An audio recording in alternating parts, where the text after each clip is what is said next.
What's the meaning of bad language?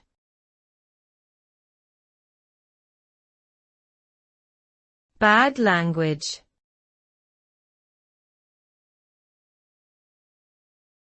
Bad language.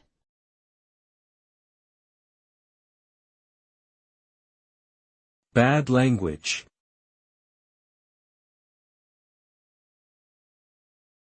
Bad language.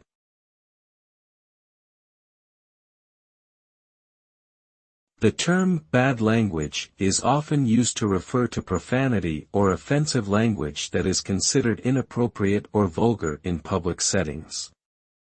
This can include words or phrases that are sexually explicit, derogatory towards certain groups of people, or generally offensive or disrespectful in nature.